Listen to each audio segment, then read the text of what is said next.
Okay. Yeah, I look directly into the camera and not at you, which you're here, and the sound comes into my ear, and I don't. So I'm used to this, like not looking at you. In fact, it's better for me not to look at the screen because, especially when live is going on, I don't want to get distracted by comments on YouTube. Yeah, well, we're kind of here to talk about that today because Esha, welcome to the show. I've been wanting to invite you on for a long time. We've been mutuals for a while. You run historically a podcast.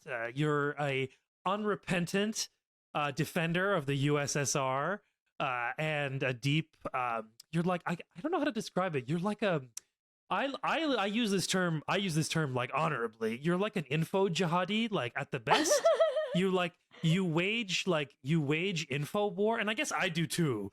I guess like that's what this is. But Yeah. we laugh at Alex Jones and stuff and whatever. He's like a gorilla, but the term info war, And I think have my is Lenin cup right here. See? Yeah, exactly. That I'm making Yeah, drinking tea from. And oh, by the way, so in this Lenin cup here, let me see if I can zoom it in. He says, "Uchitsa, uchitsa y yesho raz uchitsa," which means study, study, and study again. Well, this is definitely gonna not be a study podcast because I feel like you and I are like Power Rangers of ADHD, and now we're gonna like unite our Power Ranger, our like mental neurodivergency, and we're gonna like throw each other off our tracks. But it's okay. We have no. Okay, well, we Lenin have no also place to had. go. I'm 900% sure Lenin had very severe ADHD. Because there are so there's the hyper focus. The hyper focus is him getting really obsessed with Karl Kautsky to the point where he wrote 3 books about him. And then there is the there's the inability to control the impulsivity. Like he once wrote Right. a letter to this random dude in in this village of Zlobin, asking him to return somebody's bicycle when he was the leader of the country. You'd think he'd have better things to do, but he didn't. So there's a lot of and he once was arguing. So once there was this lady who was wrong on the train, and it was still illegal for Lenin to be in Russia. But he literally ran out and started to argue with some lady on the train, and the Bolsheviks were afraid that he'd get caught because she looked a little suspicious. And then she luckily gets out in Poland. But yeah, so Lenin, I swear, had very severe ADHD. Well, this topic might come up because I've been, the way I was trying to sort of think about this is like, first let's talk about like I don't know. I kind of want to make this a kind of podcaster to podcaster conversation. I know that sounds like really obscenely obnoxious and self-absorbent, but sometimes, like, and I messaged you about this, like, why, like, I want to sort of ask, like, what does it mean to sort of like be in the Imperial Corps? And not that you're there now, you're in a different part of the world than me. You're in Russia right now. But what does it mean for us to sort of work in the Imperial Corps and sort of Anglophone where the hegemony of imperialist discourse has reigned undisturbed for centuries, and is probably like reigning harder than ever before, if only because like these imperial sort of modes are collapsing so rapidly. Like the American imperial power is dwindling. I think that goes without saying. And so I think that at this point there's an interesting conversation to be had about what does it mean to sort of do info war and be a kind of like pugilist the way you are. And I don't know what the word pugilist means. Pugilist means fighter. It's a fancy word for fighter. Like you like to fight. I see you on. It helps me relax. I do it because it personally helps me to relax. I don't suggest other people do it. This is, but I because I've watched you on Twitter for a long time, and I can see how you like to goad the people who come at you, which are many. I'm surprised. Some people might be surprised to hear this, but I'm not like a confrontational guy. Like I flee from confrontation like a good honorary white academic. Like I flee from it. I want nothing to do with it.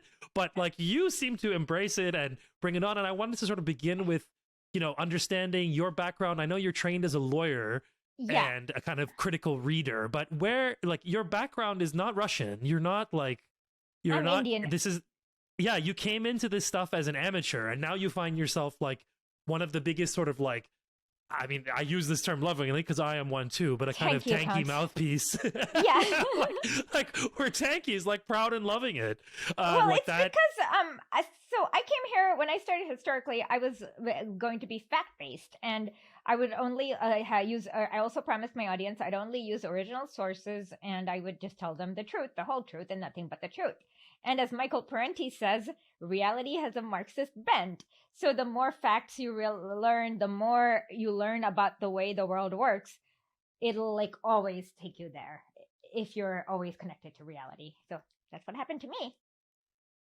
So you studied law though, and came into this through. And I'm curious. I mean, I did a PhD in comparative literature, and these two disciplines both involve kind of close reading and analysis and synthesis and ultimately argument and making the case for something, right? Like argumentation and rhetoric, right? Like a lot of the similar tools. Now, one is much more sort of like inflected in the art of like confrontation. Yeah, the critical reading really helps because what you notice is that a lot of times if you listen carefully, people do tell everything that they're up to. You just have to listen carefully. For example, Hillary Clinton would never say, I support Medicare for all. She'd say, I support affordable access to health care. And then when you hear the word access, you realize that they're trying to lower the expectations. So that part of like listening to their words and trying to really understand what these words mean is like a very big step forward. So when you studied law, what was your original plan? I didn't have I guess I wanted to be a lawyer who did good, and that was really hard with all the like all the school loans and just the path of least resistance doesn't like allow you to do good. You're never going to be a lawyer for the unless you're Steven Danziger, you're not going to be a lawyer for like Ecuadorian farmers. You're going to be working on the side of ExxonMobil trying to like bury the Ecuadorian farmers in paperwork. Like that's just the path of least resistance, and I didn't really there's a lot of things that I didn't like about it, like the billable hours. On top of it, I was starting to get put into this government relations, which is like just disgusting lobbying. And that's when I decided, hey, I should switch to academia. And I took a fellowship and I went to Australia and studied law and economics a little bit over there in RMIT. And then I came back, and that was right in time for the Bernie campaign, and I was very, very involved. And then I started working for other elected candidates. And then I realized that what I was doing when I was working for other elected candidates was sending a long email every week about some topical issue, maybe something like kind of like historical. And then people would send money, not because they thought the candidate would win, but they enjoyed reading this informational email. And that's when the light went on. And I'm like, hey, I should just start a podcast because now I have all these email addresses.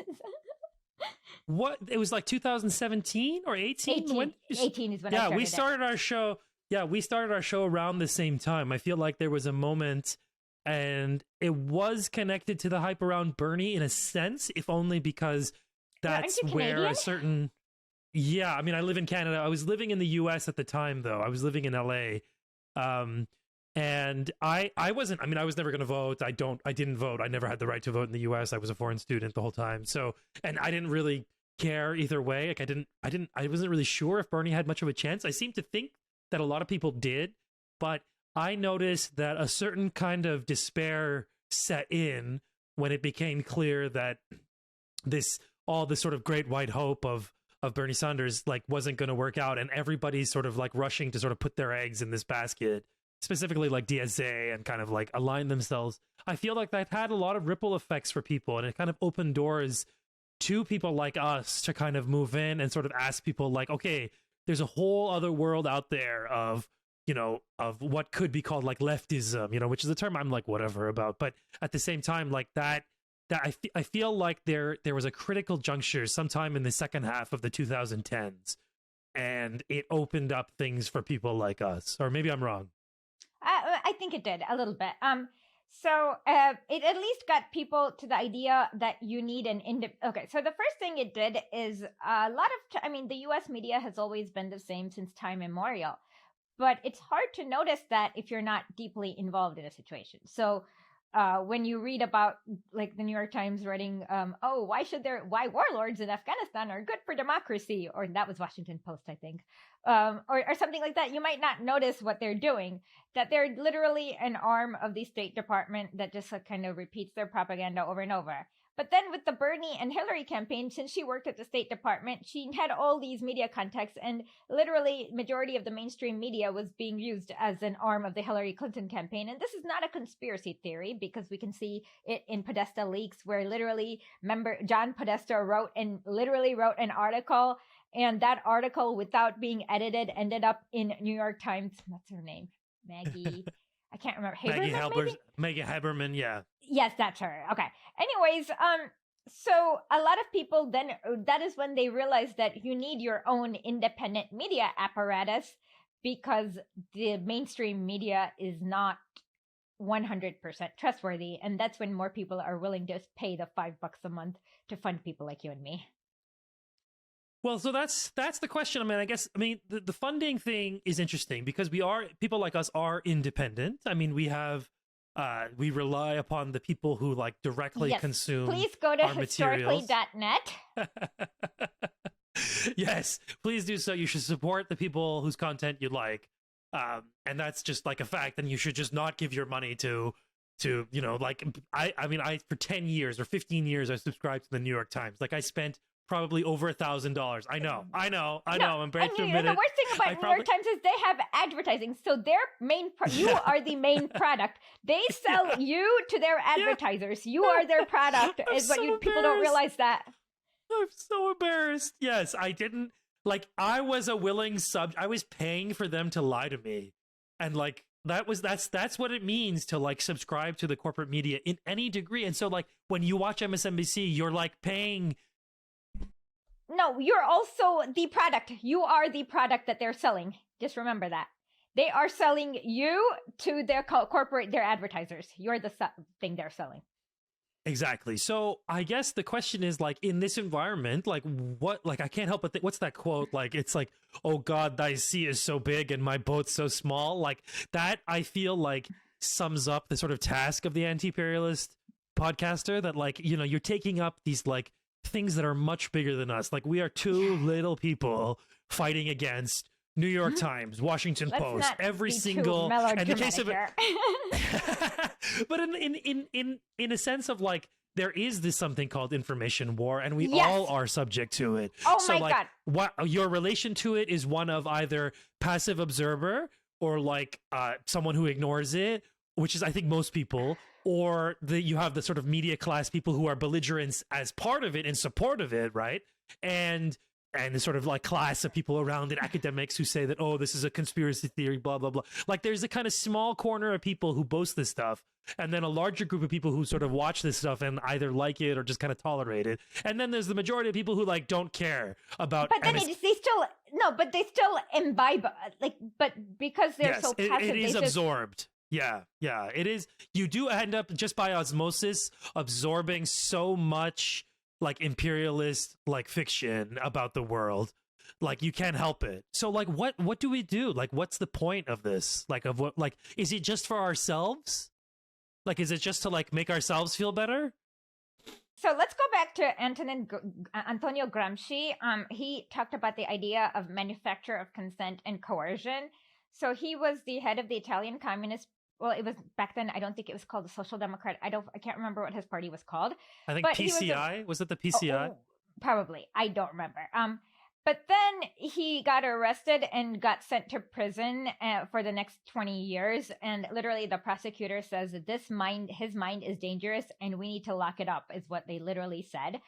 And he was trying to figure out, why do workers who live in imperialist states like Germany and the US, whose life is crap, agree to this whole paradigm? And this is where he came up with the idea of manufacture of consent and coercion.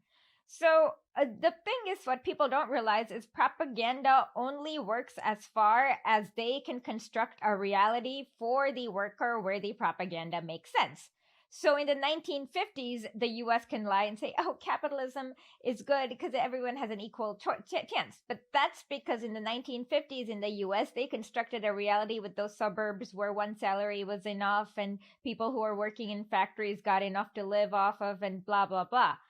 In Indonesia, what they needed is death squads that went and murdered people by the millions because Indonesia, they could not create that reality where you would say capitalism will let everyone have a decent life because that illiterate Indonesian farmer knows better. So and Gramsci talked about this. This is the concept of hegemony. Anything that's not used for production, as in like newspaper people, priests, teachers, all these help maintain this kind of like a bubble of reality, and that reality only works if the base is there and if they can construct that reality. You just can't, I can't go and tell you the sky is pink right now because that is conflicting with what you see with your own two eyes. Anyways, since the fall of the Soviet Union and the US elites really believed in the end of history crap, so they deindustrialized the US. And so what happened is that the same propaganda is not going to work on the future generations that worked on the past generations because their reality has changed. So right after college, they're not getting that 2-car house, whatever, 2-car garage, whatever that crap is. What is it? 2-garage house with like what the they're house getting with the 2-car garage and the picket fences. Yeah. Yeah, that one. They're not getting that. What they're getting is that they're living with their parents and they're barely employed or underemployed. They're settled with college debt. So what you're getting, and nothing is fundamentally changing. So there are more and more people for whom the reality does not work. And of course, the problem is you can, of course, like they could go to the direction of Alex Jones and like believe that it's all God knows, there are gay frogs or something like in the water. Or we could like give them an actual constructive dialectical explanation that's based on why the world is this way, based on the past 400 years of imperialism followed by industrialization and so on. And what we say will always make sense because it is based on reality. So, but like I said, we wouldn't be able to do it if there was like, if the situation was like the 1950s, because there would not be a critical mass of people for whom the propaganda won't work because their reality is different than what the propaganda is saying. So I'm still curious though, like where do you situate yourself in this machine? Like, how do you, like, what makes you go? Just wanting for people to learn a little bit more about the way the world is. One of my most famous articles, it has like over 1 million views now. I wrote about it. It's called Economy of Evil. And a lot of people, it's basically, I explained how, what Hitler and Mussolini's economy was, and it sounds a lot like Ronald Reagan for obvious reasons. So I do it because I hope to like, just like throw a little bit of like just so that because this whole reality that they've constructed in the West is just a big deck of cards that will just fall apart in like with even the slightest bit of scrutiny. So I do it because I think it's the right thing to do. People need to understand when the US is supporting like the Contras or some psychotic death squad that like is bludgeoning babies to death, like the Nicaraguan Contras. They need to kind of also look at past patterns and then look at what's going on in the future. I, of course, understand that just understanding is not enough to change anything, and there needs to be a whole new organization and whatnot that's beyond the scope of what one person can do. But the key to even thinking about such a change is to begin understanding. Yeah, that active understanding, though, that's where, like, that's, I guess, yeah, and I share this with you, is that the hope that my little show with a few thousand people who listen to it, like, as little as I can do with my hands, like, this is what I can do. I can talk and I can raise questions and I can, but honestly, like, the longer I do this, the more I realize that this is like mostly for my own edification and knowledge and learning and growth more than others. And I don't mean that in like a bad way. I just mean that in the sense that like what motivates me is undoing the imperialist like fictions in my own head. Like I would like 4 years ago when I started my show, I routinely compared the US and the DPRK, just in the sense that like both of them, I know, I was a stupid person. Just in the sense that like, oh, here are these incredibly violent ideological apparatuses working on people. Like, here's an example of two, in the sense that like, oh, you know, like one country has this like state media apparatus, and it was like a stupid like way of thinking. Now, eventually over time, as I began to spend more time educating myself, as I began to learn about, say, like the war on Korea, it made more sense, and linking that with like, oh, a lot of the lies that they make up about this country called North Korea, which you can't even name right, DPRK, like they also sound very similar to like what they say about Iran. And like I began to sort of use a kind of comparative analysis. Yeah, like as Saddam Hussein, right? Like it's a like it's the a incubator bevy babies.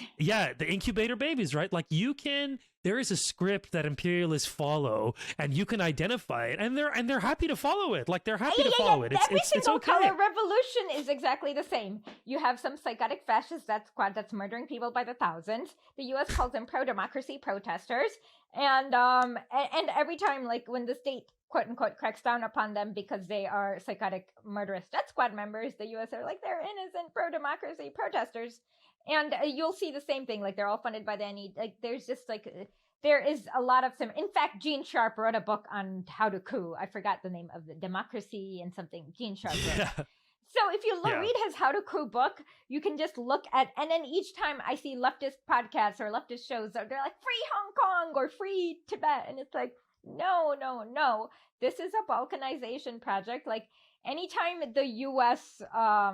anytime like they just don't, and a lot of it is just looking at the way the economy works and also looking at what these people want. For example, about 2 years ago there was a color revolution attempt in Belarus, and I was looking at Maddow, and she's like, how can Lukashenko get 70% of the votes?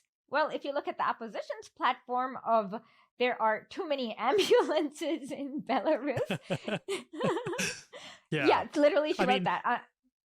Then you understand. The kind of people that the U.S. supports are not going to be popular in any country, because that's not the U.S. does not support people who like have the interests of the people in their mind. Now, like that's just like an iron law of thermodynamics, like geopolitics. Like that's it. Like that's period. Well, like the kinds of people who ally with the U.S. are not going to be popular. And if they're like, there's no reason to do a color revolution if they're popular in their own country, because they can just win a fair election, right?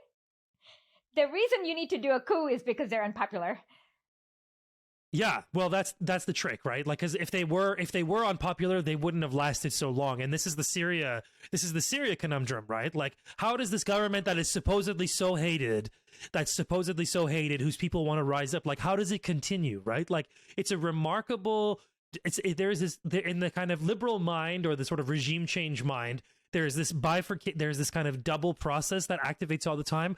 On the one hand, these people are oppressed and need to be liberated, and we need to sort of like mobilize all kinds of tools to aid in that and be their voice and blah blah blah.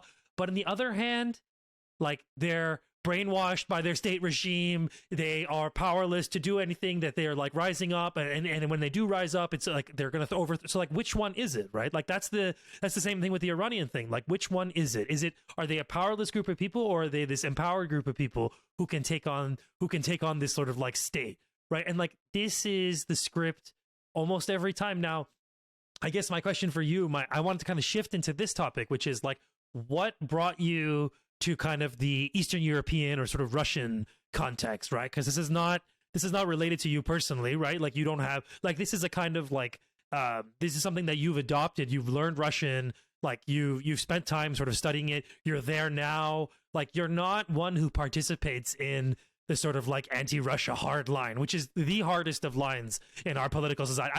I thought like liberals and conservative, like liberals or whatever, like the imperialist hated Iran. No, they hate Russia. We are just like a second order nemesis to them. I know. So I guess the truth brought me here. I guess. So of course, a lot of people. Russia is not the Soviet Union. We know this.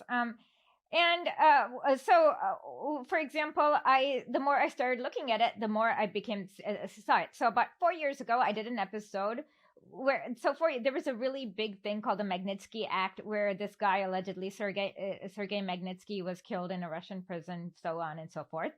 But then when I started doing research, the first thing I noticed is that he was not killed in a prison. He had diabetes. He was killed while he was in prison, but it's because of he wasn't like beaten to death like the U.S. media said. And then I realized I found this film from this director whose screen name was Anti-Putimus. So he didn't really like Vladimir Putin. But then he also realized what happened was that there was this billionaire, Bill Browder, who basically defrauded mentally disabled children. I kid you not. And then instead of like facing consequences for defrauding the most vulnerable people in society, he ran away to the West. And then he has been like using the law to sanction people who are prosecuting him. So his prosecutors, a random police officer, just basically, and it's like one of the worst abuses of lawfare is a great way to say it. So, and then of course I saw the Maidan coup with my own two eyes, and it's not hard to see Nazi everywhere. So then when I started learning Russian, I realized during the Russiagate, they started to mistranslate Putin.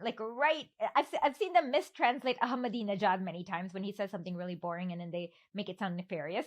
It's the same thing. Like he would say something really platitude-y. And so then I started looking more and more into the facts, and it just led me here because I wanted to share the facts. And what people don't realize is that even after the destruction of the Soviet Union, Dick Cheney and somebody else had this plan where they wanted to further Balkanize Russia, turn it into something like Yugoslavia. And people don't, Americans may not remember, but Russians remember this. And it is a very diabolical plan. And as an imperialist, of course, since like any country that they keep like attacking, it needs to be, people need to understand that it isn't just this comically evil madman who's controlling 140 million people, which is not even possible. Like it's such a caricature and so divorced from reality. I mean, this is something that has always sort of shocked me, is that like the complete sort of unpopularity of our own leaders here, right? Like I live in a country, Trudeau, he was the son of a former prime minister. Like he was the quintessential Nepo baby aristocrat from an aristocratic family, like, you know, has very little to offer that's of his own personal brand, other than speaking like a press release and wearing shirts that say this is what a feminist looks like. Like he's a caddish. When you said press release, you did a good Trudeau voice. He has that. Yeah, that's exactly his voice. He's got he's just like a dweeb, like he's a neoliberal dweeb that was raised in like a lab, and he's not popular, right? Like he has like a third of the Canadian population, which is nothing. Like the leaders of the countries that we think are so evil, they are popular. Like Vladimir Putin has the popularity of what, 60-70%? Right now it's pretty high. Yeah. It's gotten higher in the past year. No American president has even approached that. I mean, maybe Bush did even Bush did during like the moments after 9/11. Yeah, because Americans are genocidal freaks. Like that's like, but like one of the reasons why, like maybe, and this is something that like is still so obvious to me, that like even if, like, what the hell do I have to say of value about Russia? I don't speak the language. I don't follow like the internal politics. Like, I mean, I can read summaries and analysis, and I can watch speeches, but there's so few voices that aren't insane, frothing at the mouth, liberal regime changers talking about Russia, that there's very little. I mean, you're one of the few people, and like a few handful of Twitter accounts who each get shut down. I mean, at the beginning of all this, they shut down RT, they shut down a ton of Russian channels. Like the liberal mind cannot sustain a world where certain opposing viewpoints exist. The things that liberals say about other countries being censorship and no freedom of speech is more true about their own countries than it is. And they're about to start sanctioning people. Like I honestly worry about you. I really hope. I worry about myself I honestly too. worry about you. Like, I mean, who knows? It'll probably happen to me too, but I'm worried that I might get sanctioned. No, I'm actually worried too. I'm not very free because I have been to Lugansk and areas like that. So I worry about myself too. Yeah, I don't. it's not liberals, and liberals, they brook no dissent. This is the thing. Like, this is the moment we live in where they're openly showing themselves as like, you know, frothing at the mouth freaks who are so insecure about their own worldview that it's not good enough for them to control every media outlet, to have like everything sort of working in tandem for them representation wise, that anybody who disrupts that, any rando person like you and me, like, we are randos. We have Twitter accounts and we have like social media accounts, and that's it. We are like, we don't have any power behind us. Like, my show is co-produced with a Chihuahua. Like, that's what I have in my arsenal. That's all I have too. Like, it's a complete joke. And so the thought of like people spending so much time like hating you, I feel like people spend more time hating you, if only because, like, I don't know, because you like to goad them.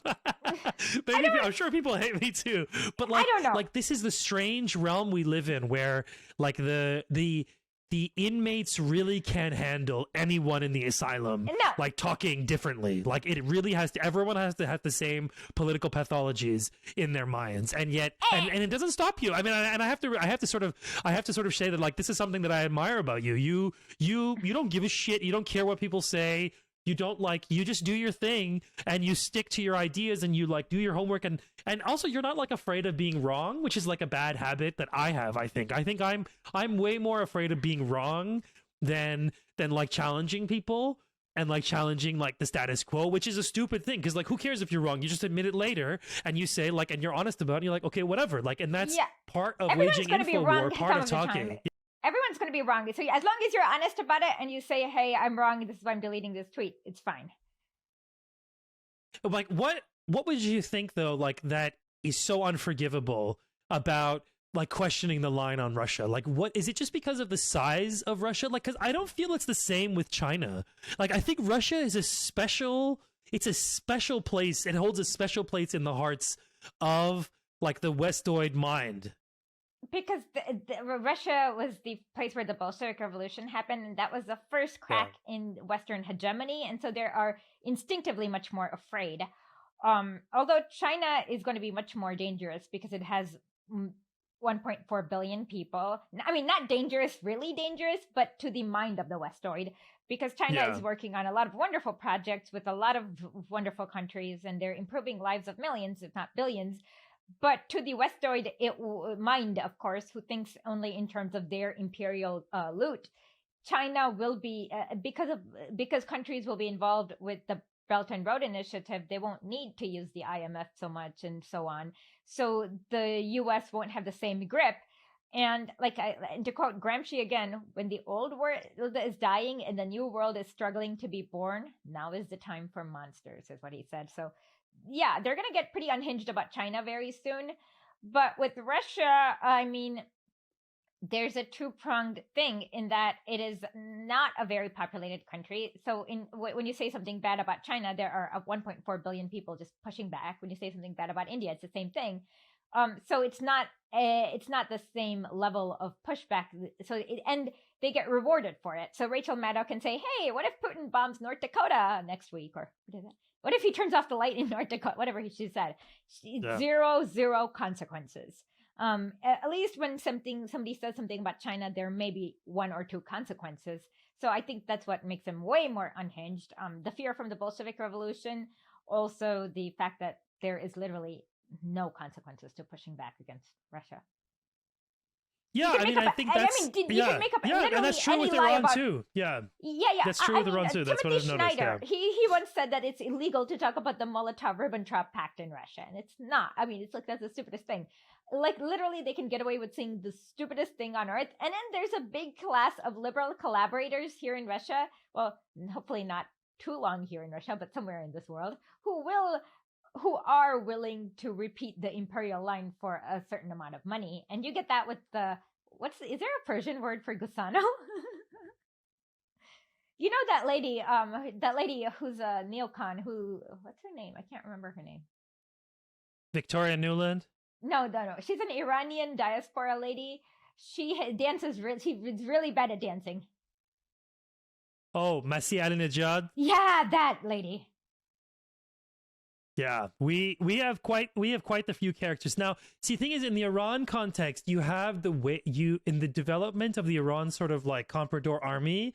That's what I call is has been much more advanced.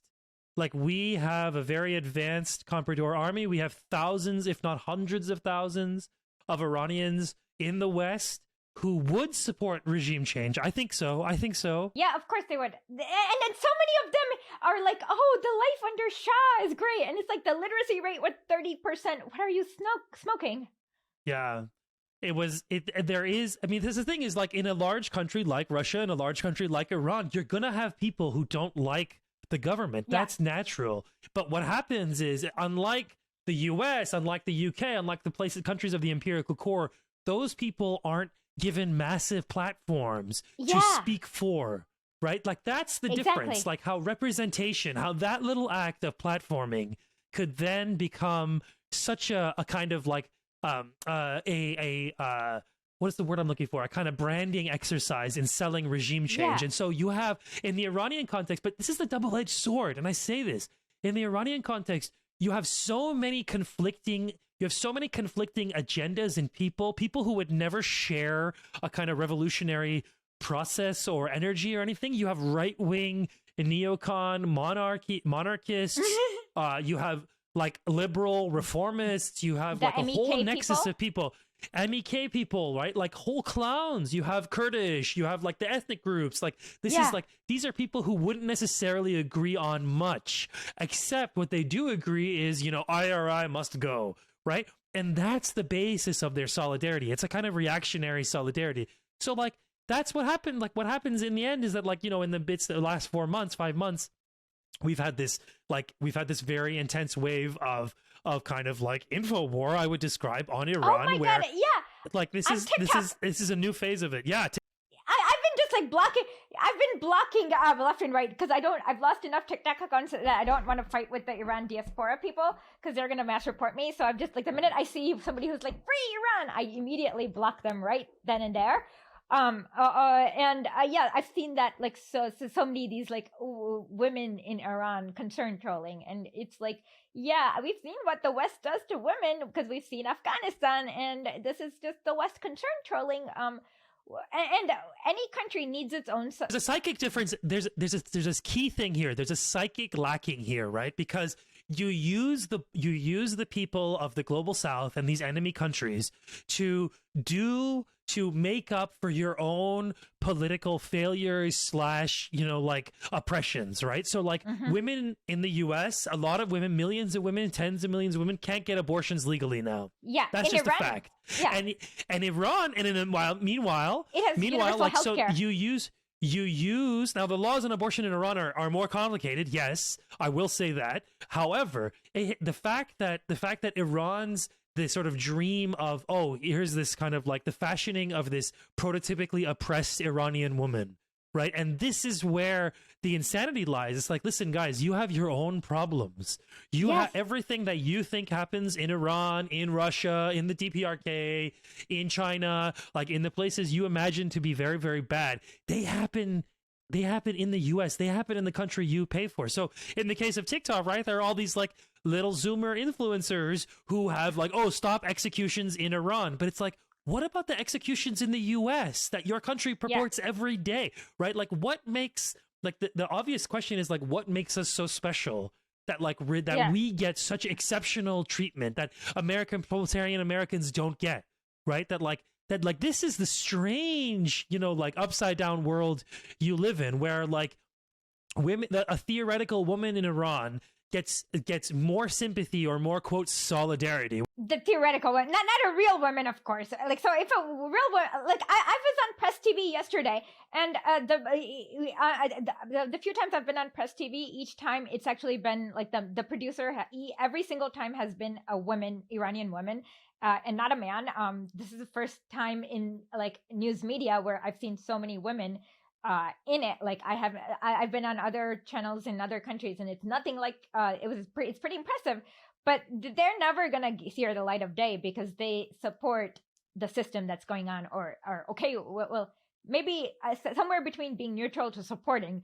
And there are even neutral people who are not very opinionated are not going to get any screen time in the West, where you, unless you're like a raving lunatic. What's that lady's? I can't remember why is her name Masjid. What is that again? Masih Alinejad. Masih means Christ. She renamed her name.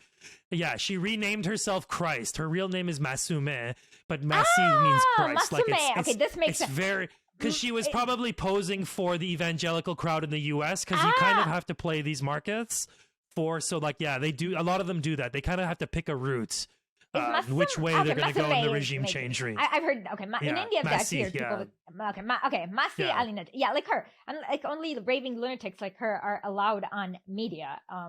So no matter how much they're concerned trolling, they're not really looking to embetter the lives of women, because what we do know is under the Shah, the literacy rate was literally 30% for women, and after the revolution, the literacy rate is at 100%.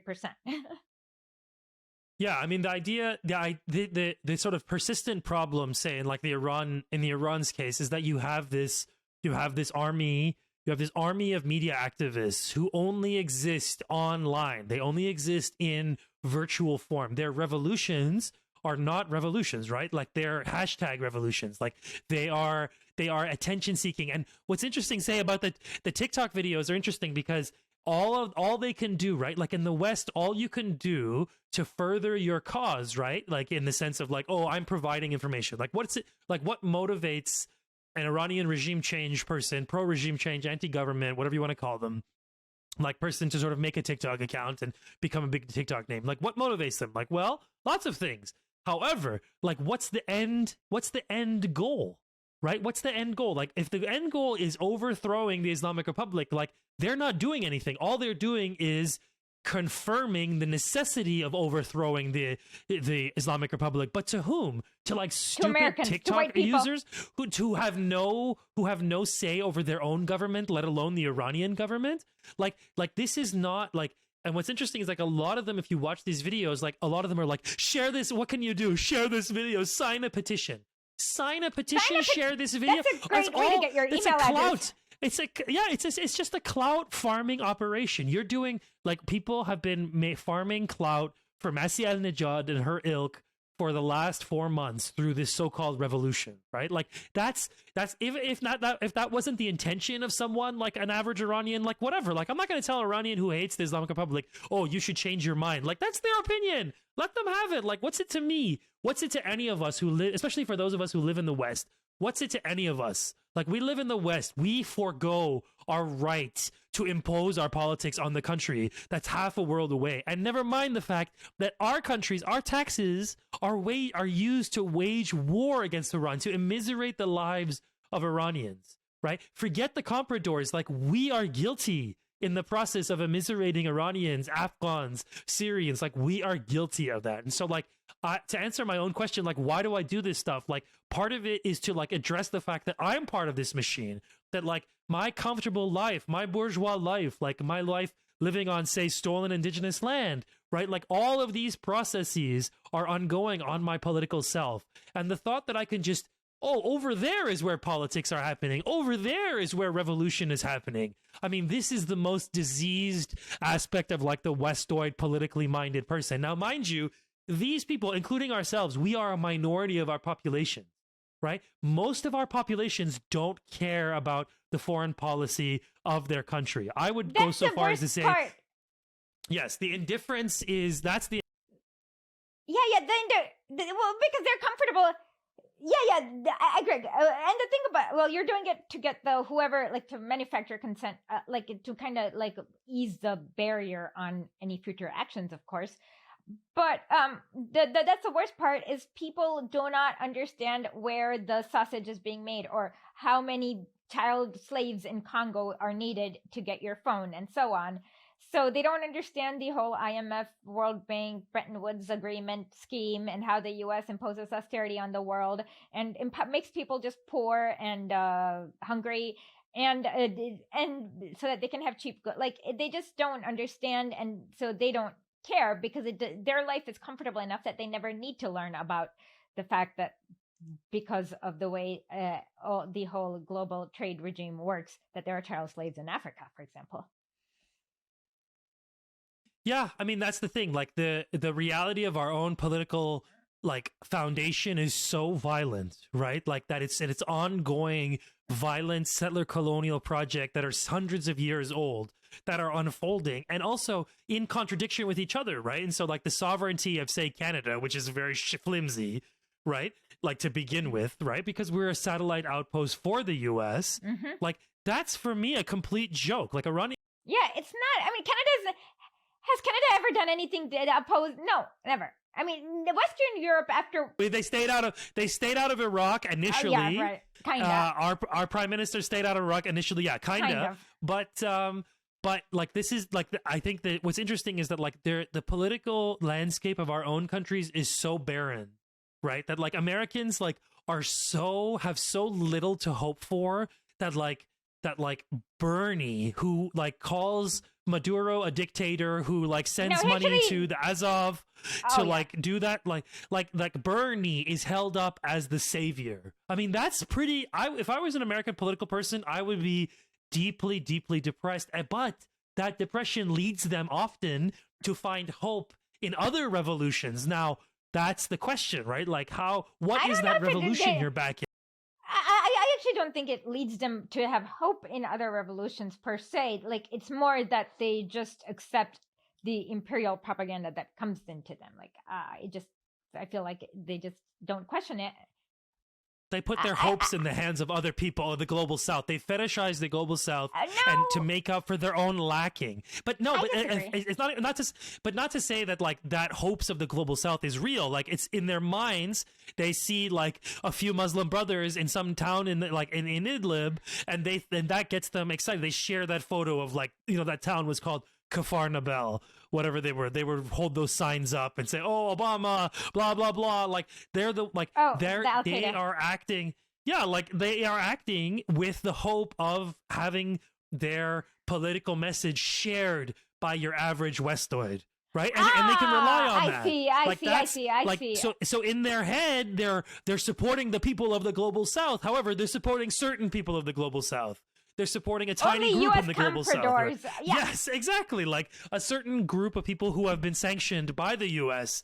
to be revolutionaries. Like this is. I mean, it's not. You can't. We're an not illegal really mention of the word sanction. Yeah, exactly. And you're not really a revolutionary if you're being supported by the biggest army in the world. It is the status quo, but yeah, I actually am less. I think it's less organic than that. I think that most people just kind of accept the hegemony without criticizing it. And these people actually, I feel like the NED or whatever pumps a lot of money into making it seem like they're getting millions. Like they are getting millions of shares only because there's a lot of money being pumped into that, in my opinion. I'm of less of a belief that it's that organic as you.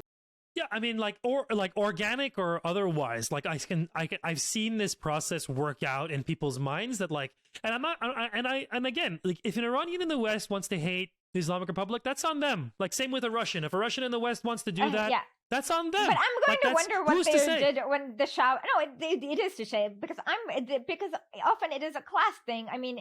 So often, when the Shah, but not always. People have reasons. Individuals have different reasons. I'm definitely going to wonder what their parents did under the Shah, and I'm also going to wonder what their grandparents did between 1938 and 1945 for Russian exiles.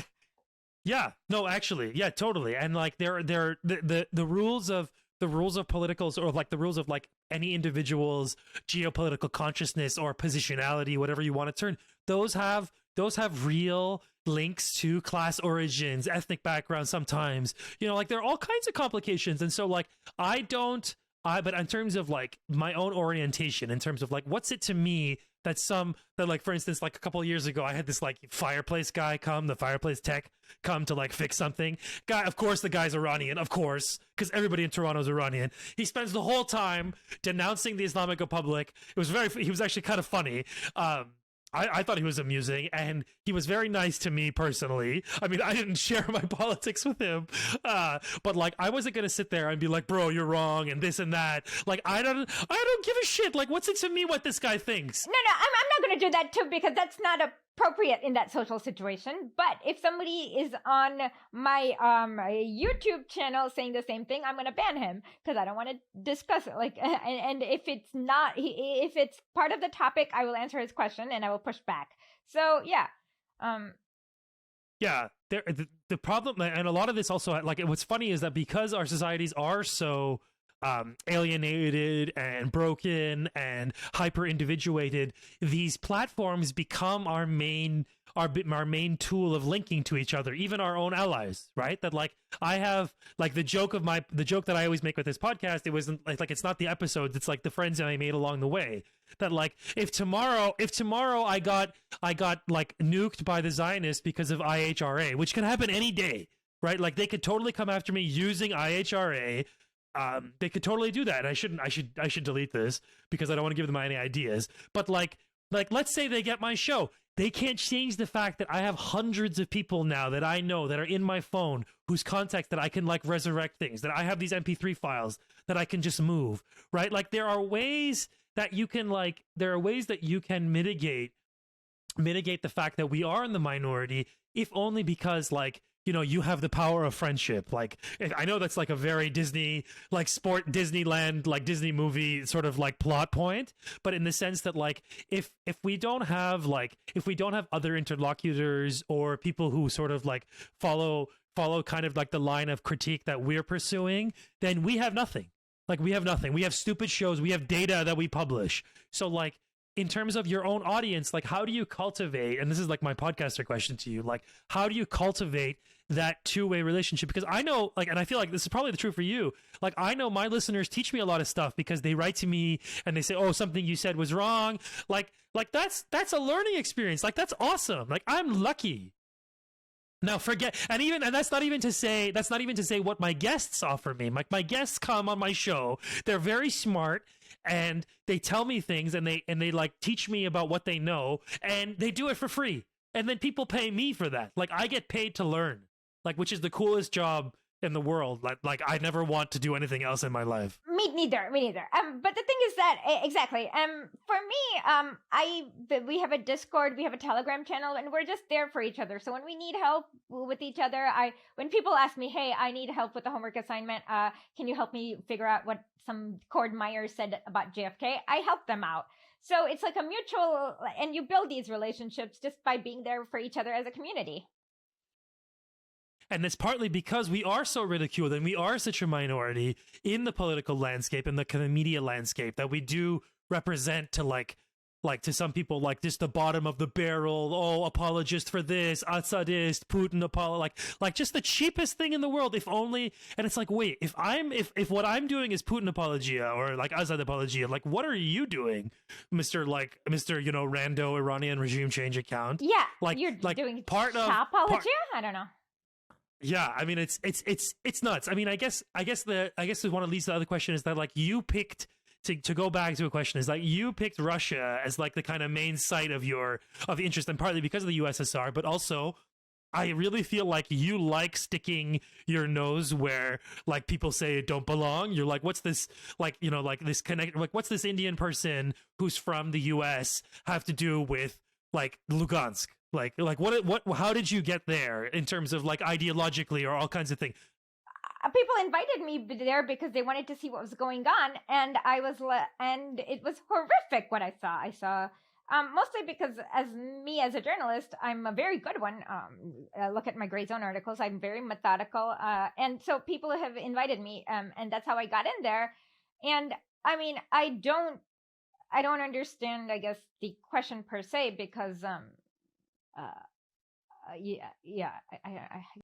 like, what was it like? Why like, Russia, obviously, because, like, the connection to the USSR, your own sort of, like, the true blue tanky that you are in your heart, red tanky, but there is, like, the fact that, like, Russia is so hated, contemporary Russia is so hated by liberals, by a certain class of media elites. I can't help but think that you were like, oh. No, no, I think what happened is that because I'm willing to listen to people, like when people said, "Hey, I have a video of these like Nazis torturing this little baby," I was like, "Okay, give it to." So people would connect with me immediately and give it to me, and then I would write an article about it. So it was more that they found it okay.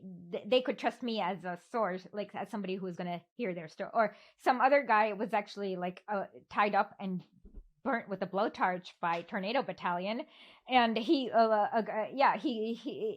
it's like it runs both ways. So when people like says, "Hey, I was like tied up and tortured and burnt with a blowtorch," my heart goes out immediately, and I wanted to write about that. So that's kind of what happened more than anything. It was just that because of the way I'm open-minded, I've been getting information to write about. How, when you talk to Russians over there, and people, and I guess former Ukrainians who are now Russians, like how do they react to you? Are they curious about you? You're like, what the hell are you doing here? They are a little bit. No, I mean, they're not too curious. They kind of understand what's going on. They're glad that there's somebody there who's also reporting their story instead of just Azov's story. And what kind of relations do you have with, say, like Russian media, or are you just like purely independent? I mean, I've been on RT before. I don't. I've interviewed in different Russian channels, but I'm not working for any of them. Yeah, no, I mean, I've interviewed with Press TV too. I mean, I find it so funny that like some people will be like, "Oh my God, you went on Press TV," and it's like, how many of people, like, yeah. Like the idea that you could go on BBC, like the organ of the British Empire, and like be somehow respectable, and how like that's not questioned. And then the idea of like going on an Iranian channel, like, is somehow the highest amount of evil. I mean, this is the peak Westoid brain. Exactly. Like I've been on Telesur, I've been on Press TV, RT. Like I've been on many different channels. Like I don't know what to say, but then when people invite me, I usually go.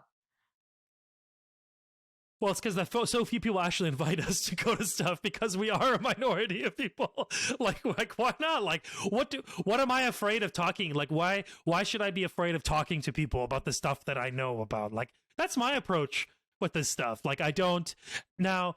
I guess the other thing is that like your interventions in Russia, like how do you see them unfolding? Not just like as media, but like what do you think like you can accomplish, if only like for the act of like breaking the kind of media blockade? Like do you think that like is it just like kind of like liberatory act to like subvert this like insane blockade? It's nothing that dramatic. It's just bringing a story of people whose story won't get heard otherwise, and people whose story that you need to hear because they're one of the weakest people in the world. Like they've been. Have you read my article about the Tornado Battalion? So these people in Lugansk have been basically, so that's why I got invited, because I wrote the article about the Tornado Battalion, and they've been like abused by these like the sickest mercenary squads for the past 8 years. So yeah, it's more about that. Which is like the standard operating procedure for like regime change machine, right? You find the nastiest people, and they usually align with the US, and you use them to terrorize a population into either fleeing or coming to your side. I mean, it's the same project as Nicaragua, same project as Syria. Exactly like the Contras. They're just as horrific. Like I've seen people with like their fingers cut off. They're literally like the Contras. I guess then, like, what then would you suggest, like, to people who are curious about this stuff? Like, how would you suggest going about undoing the imperialist like bullshit in your head? Is it just a matter of like reading? No, you have to learn about the way the empire works. You have to learn about their economy, the way imperialism works, why they need fascist death squads, because they can't manufacture consent, because they impoverish people so much that the people would rise up against it. Like, so you need to do more than reading. It has to be reading and understanding, and then you have to do like reading of like 100 years worth of history and understand the repeated pattern in which the empire lies over and over and over. Well, it's not really a lie, but more or less the empire does is they have what I call the East India CEO point of view. So the way the East India Company would go is when they came to India, they wouldn't be like, they wouldn't just like make themselves the head of the thing. They'd go negotiate with like a trader like Mir Jafar Ali, and he would then sell out his country, and then they would benefit. So what you realize is that the way the U.S. State Department works is that anytime somebody doesn't agree to sell out the country, they accuse him of being authoritarian or being like cheating or not following a rules-based international order, because they're looking at the world from that. So if you had previously agreed to collaborate with the U.S. and you're breaking your deal, yeah, not letting the U.S. win is cheating or being authoritarian. But so you kind of have to understand the point of view in which everything happens. And then you have to kind of understand what happens every time the US goes in. So I did an article on what happens when the US went into Iraq. They basically like made all these plant patents, like Iraq accept all these plant patents, and then they're growing wheat that they don't even eat for export, and millions are starving to death. And under Saddam Hussein, for example, 20% of the GDP was being used for education. It's never reached that percent. Now it's only 6%. So you have to know your cold hard statistics. You have to know the economy, whether they're industrializing it, deindustrializing it, whether it's being used for raw materials. So there's a lot you have to know in order to understand. And unfortunately, the empire doesn't give you these skills. So you have to kind of know it on your own. I mean, this is we've been talking for over an hour, so I'll let you go soon. I guess this is the last question, but like, what will you do if they sanction you? Will you just stay there? I don't know. I will. If they sanction you, I will have to figure out what happened, and hopefully I can. I don't know. I'll probably ask. There's another journalist, Graham Phillip, that they've sanctioned, so I'll have to ask him. I don't know. We'll have to. I mean, you could always go back to India. Maybe. I don't know what happens. There's a lot of people. There's a lot of people who support Russia and India. Yeah. I don't know what I'll do. I will just. We'll have to wait and see. Well, fingers crossed, Esha, that nothing happens to you. Inshallah. Please stay safe. Thank you for your time here. What's cooking on Historically? Okay, well, I am going to make a documentary about everything that's went on in Lugansk. And this year we will be writing a lot more articles. And I'm also working on my book about the USSR. So the book won't be out this year, maybe next year or the year after that. But the articles are definitely going to be out. We're going to have a lot of episodes. We have one about the history of Bruce Lee coming up. We also have one about the Empire of Borders. So there's a lot of really interesting episodes. And also our weekly YouTube broadcasts. And we also have call-ins at 12:30. So we have a lot of content. Hopefully you guys will also get the amount of paid subscribers commensurate with the content so that we can have even more content. Thank you, Esha. Thank you. And check us out at historically.net.